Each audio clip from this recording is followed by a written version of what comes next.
बहुत पुरानी बात है। समतारा नाम का एक छोटा सा गांव था। उस गांव में अम्बा नाम की एक चूड़ी वाली रहा करती थी। अम्बा का पति हमेशा बीमार रहता था। इस वजह से अम्बा को ही घर चलाना पड़ता था। ए जी, लो थोड़ा दलिया खा लो, फिर मुझे काम पर भी जाना है। अम्बा, तू रख दे और काम पर जा, मैं खा लूंगा। अम्बा चूड़ी बेचने निकल जाती है। चूड़ी ले लो चूड़ी, रंग बिरंगी चूड़ी, चूड़ी ले लो चूड़ी। अरे अम्बा, रुक तो जरा, मुझे अपनी बेला के लिए चूड़ी लेनी है। वो आज अपने पीहर जा रही है ना। चूड़ी बेचकर अम्बा किसी तरह अपना घर चला रही थी। एक दिन गांव में दगड़ू नाम का चूड़ी वाला रहने के लिए आता है। उसकी चूड़ियां इतनी मनमोहक थी कि उसके ठेले पर औरतों की भीड़ जमा हो गई और देखते ही देखते हाथों हाथ उसकी सारी चूड़ियां बिक जाती हैं।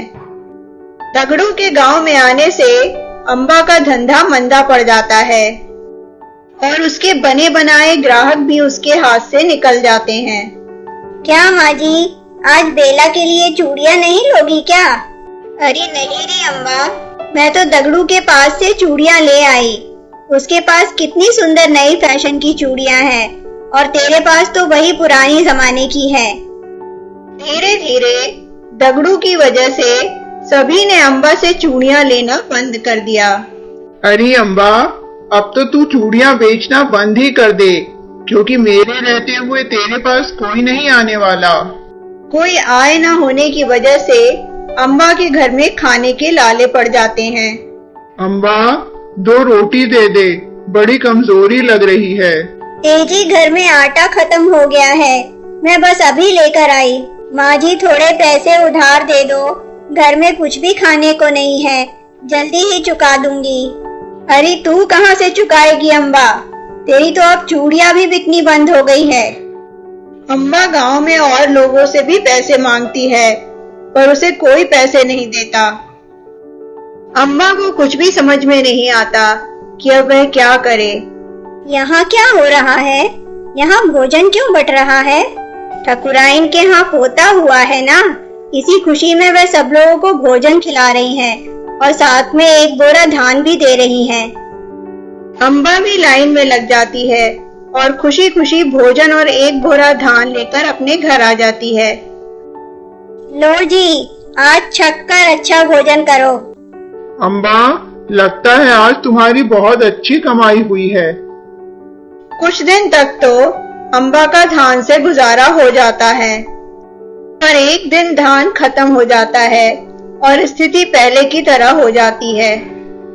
तब अम्बा दगड़ू चूड़ी वाले के पास जाती है। क्यों री अम्बा, आज चूड़ी खरीदने आई है क्या? पता कौन से रंग की दूं? नहीं दगड़ू भाई, मेरे पास चूड़ी खरीदने के पैसे कहाँ हैं? मैं तो यहाँ इसलिए आई हूँ कि आप मुझे काम पर रख लो, जिससे मेरा घर चल जाए। वैसे तो मेरे पास तेरे लिए कोई भी काम नहीं है, पर अगर तू मेरी चूड़ियों को 2 गुने भाव में बेचेगी तो मैं तुझे उसका आधा दे दिया करूँगा। लेकिन ये तो गलत है ना दगड़ू भाई, फिर भी मैं कोशिश करती हूँ। पेट के लिए अम्बा चूड़ी बेचने निकल पड़ती है। अरे अम्बा, इतनी महंगी चूड़ियाँ? दगड़ू हमें इतने महंगे दामों में चूड़ी बेच ही नहीं सकता, ये जरूर तूने मोल बढ़ाया है। अम्बा बेचारी जहाँ भी जाती सब लोग उससे महंगी चूड़ियाँ खरीदने से इनकार कर देते। अरे आजा आजा, मैं तुझे देखकर ही समझ गया कि तुझसे चूड़ियां नहीं बिकी, क्योंकि ये तेरे बस का काम है ही नहीं। ला, अब मैं तुझे चूड़ियां बेच के दिखाता हूँ, और वो भी 2 गुने दाम में। और फिर दगड़ू अपनी लच्छेदार बातों से सभी औरतों को चूड़ियां बेच देता है, वो भी 2 गुने दामों में।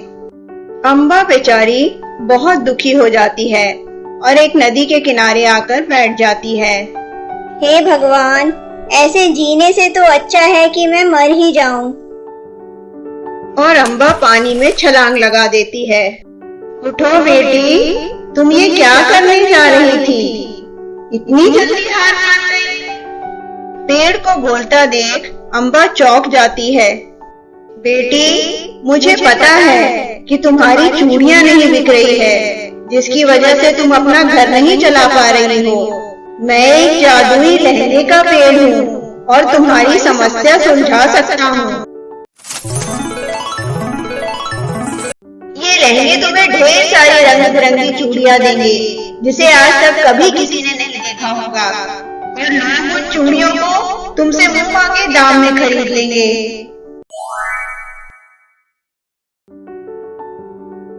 अम्बा खुशी खुशी उस लहंगे को लेकर घर आ जाती है। चूड़ी वाले लहंगे की मदद से अम्बा गांव में एक बहुत बड़ी चूड़ी की दुकान डाल लेती है और उसकी सारी चूड़ियां हाथों हाथ बिक जाती है। और इधर दगड़ू का धंधा चौपट हो जाता है। अच्छी कमाई होने से अम्बा गांव में एक बड़ा घर बनवा लेती है और अपने पति का इलाज भी करा लेती है। और फिर वे लोग खुशी खुशी रहने लगते हैं। एक समय की बात है। चंपा नदी के किनारे सिलहट नाम का एक गांव हुआ करता था। उस गांव में सोमू नाम का एक चाय वाला रहा करता था।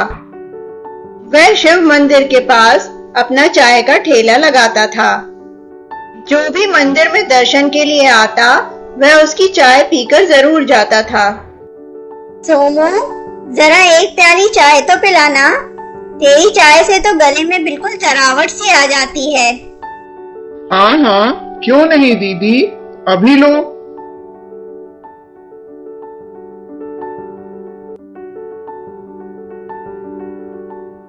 आज तो बहुत थक गया। काश मुझे भी कोई खाना बनाकर देने वाला होता। एक बार मंदिर में एक योगी आते हैं। उनके आने से मंदिर के घंटे अपने आप बजने लगते हैं। प्रणाम बाबा, आपके दर्शन पाकर तो मैं धन्य हो गया। आयुष्मान भवा बच्चा, तेरी इच्छा पूरी होने वाली है, पर कदम जरा संभाल कर रखना। योगी चले जाते हैं और सोमू सोच में पड़ जाता है कि योगी ने ऐसा क्यों कहा। सुनो, जरा एक प्याली चाय पिलाओगे क्या? एकदम से सोमू की नींद खुल जाती है और इतनी सुंदर लड़की को सामने देखकर वह उस पर मोहित हो जाता है। जी, आपको यहाँ पहले तो कभी नहीं देखा। हाँ, हम लोग अभी अभी इस गांव में आए हैं। आपकी चाय तो बहुत ही अच्छी है। कितने पैसे दे दूं? अरे, आप पहली बार मेरे ठेले पर आई हैं। आज की चाय मेरी तरफ से मुफ्त। अब जब भी वह लड़की मंदिर आती तो सोमू उसे छुप छुप कर देखता। हे भोलेनाथ, कृपा करके मेरी इस लड़की से शादी करा दो। आज चाय नहीं पिलाओगे क्या? जी, मैं आपसे कुछ कहना चाहता हूँ। हाँ बोलो, क्या कहना है तुम्हें? मैं आपको बहुत पसंद करता हूँ। क्या आप मुझसे शादी करोगी? हाँ, मैं आपसे जरूर शादी करूंगी, पर मेरी एक शर्त है। मैं रात के दूसरे पहर में कहाँ जाती हूँ, ये जानने की कोशिश कभी मत करना। सोमू मान जाता है और दोनों उसी मंदिर में शादी कर लेते हैं। शादी के बाद सोमू परी को घर ले आता है। परी घर की खूब अच्छे से साफ सफाई करके खाना बनाती है। शाम को जब सोमू घर आता है, क्या ये मेरा ही घर है? परी, तुमने तो पूरे घर की काया ही पलट दी। परी के आने से सोमू का जीवन खुशियों से भर जाता है। इस तरह उनका जीवन खुशी खुशी बीतने लगता है। सोमू हर रात दूसरे पहर परी को ऊपर वाले कमरे में जाते हुए देखता, पर अपने वादे की वजह से वह कभी उसका पीछा नहीं करता। एक दिन परी जब ऊपर के कमरे में जाती है तो सोमू से रहा नहीं जाता। एक बार जाके देख ही लेता हूँ कि परी कहाँ जाती है, क्या करती है।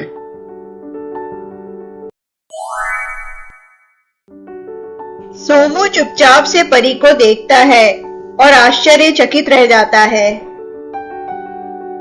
अरे ये तो सचमुच की परी है।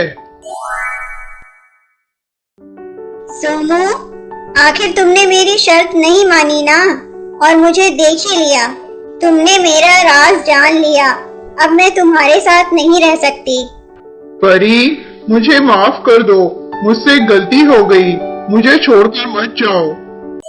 लेकिन परी चली जाती है और सोमू अकेला रह जाता है।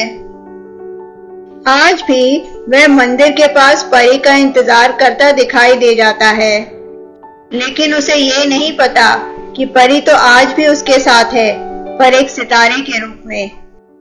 नमस्ते दोस्तों, मेरा नाम है सोनिया। कहानियाँ हमारे जीवन का आईना होती हैं, जिससे हम बहुत कुछ अच्छा सीख सकते हैं। अगर आपको मेरे चैनल माय टेल टून की कोई भी कहानियाँ अच्छी लगती हैं, तो प्लीज प्लीज प्लीज मेरे चैनल को जरूर सब्सक्राइब करें। और भी बहुत अच्छी कहानियाँ मिलेंगी आगे। धन्यवाद।